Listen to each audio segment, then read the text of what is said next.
குடிநோயாளிகள். அவங்க தெரிஞ்சு குடிக்கல, யாரும் போய் குடிச்சு நம்ம பெரிய சாதனை பண்ணி கப்பு வாங்கணும்னு சொல்லி குடிக்கல. ஆனா அது பழக்கத்துக்கு அடிமையாயிடுறாங்க, பழக்கத்துல இருந்து வெளியே வரணும்னு நினைக்கிறாங்க, முடியல. அவங்களுக்கு ஏதாவது ஒரு வீட்டு வைத்தியமா இருந்துச்சுன்னா நம்ம உறவுகள் பார்த்து பயன். அருமையா கேட்டீங்க. இப்ப இதுக்கு 2 விஷயம் நான் சொல்றேன். ஒண்ணு, குடியை நிறுத்துறதுக்கு ஒண்ணு. இப்ப குடிச்சதுனால அவங்களுக்கு கல்லீரல் கெட்டு போயிடும். உடனே நினைச்சாலும் விட முடியாது. ஒரே நாள்ல டீடாக்ஸ் பண்றதுக்கு ஒரு ஒண்ணு சொல்றேன். அருமை. எங்க உறவுகள் புண்ணியம் செய்தவர்கள் ஒரே டோஸ் தான்.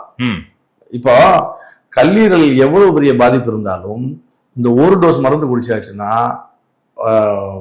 ஒரே டோஸ்ல டீடாக்ஸ் ஆயிடும், முழுமையா 100% டீடாக்ஸ் ஆயிடும்.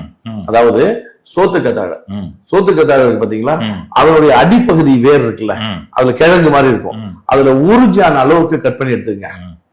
சில சோத்து கற்றாழையில சின்னதா இருக்கும் கிழங்கு, சிலதுல பெருசா 5 அடி நீளமா இருக்கிறது கூட இருக்கு. நமக்கு தேவை 1 ஜான் அளவுக்கு உண்டான அந்த சோத்து கற்றாழைக்கு கீழே இருக்கக்கூடிய கிழங்கு ஆணிவேர் எடுத்து அதை கழுவிட்டு 4ஆ கட் பண்ணி நச்சு தண்ணியில ஒரு 1/2 லிட்டர் தண்ணியில போட்டு 1 ஸ்பூன் சீரக பொடி போட்டு நல்லா சுண்ட கொதிக்க வச்சு பாதியா வற்ற வச்சு, இப்ப வந்துட்டு அதுல 1/2 லிட்டர் 1/4 லிட்டரா இருக்கும் ரைட்டா, வடிகட்டி ஆத்தி நல்லா ஆத்தி காலையில வெறும் வயிற்றுல ஒரு டோஸ் குடிச்சா போதும். அவ்வளவுதான். லிவர் வந்துட்டு 100% டீடாக்ஸ் ஆயிடும். இன்னும் ஒரு வாட்டி தெளிவாவே சொல்லிருங்களேன், ஏன்னா நம்ம உறவுகள் பார்த்துக்கிட்டோம். அதாவது சோற்று கற்றாழை, அதுக்கு கீழே இருக்கக்கூடிய வேறு, அது ஆணி வேர்.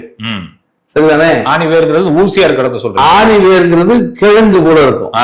அது காடுகள்ல இயற்கையா வளரும் பாத்தீங்களா சோத்து கற்றாழை, அப்ப பூமிக்கு மேலதான் அது கிடக்கும் அந்த வேறு. அதுல இருந்து சல்லி வேறு தான் பூமிக்குள்ள போகும். அது கிழங்கு மாதிரி இருக்கும். அந்த கிழங்கு எடுத்துக்கணும். சரிதானே? அந்த கிழங்குல 1 ஜான் அளவுக்கு உள்ள கிழங்க வெட்டி எடுத்துக்கங்க, அது போதும் உங்க வைத்தியத்துக்கு.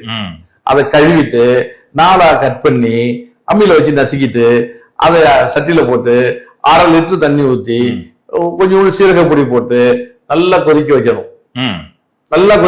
ஒரு கொதி வந்து சிம்ல வச்சுக்க 3/4 மணி நேரம் வச்சீங்கன்னா அது அந்த 1/2 லிட்டர் 1/4 லிட்டரா சுண்டிடும். இப்ப இறக்கி வச்சு நல்லா ஆறின பிறகு துணியில ஃபில்டர் பண்ணி வடிகட்டி ஆற வச்சு குடிச்சிருங்க.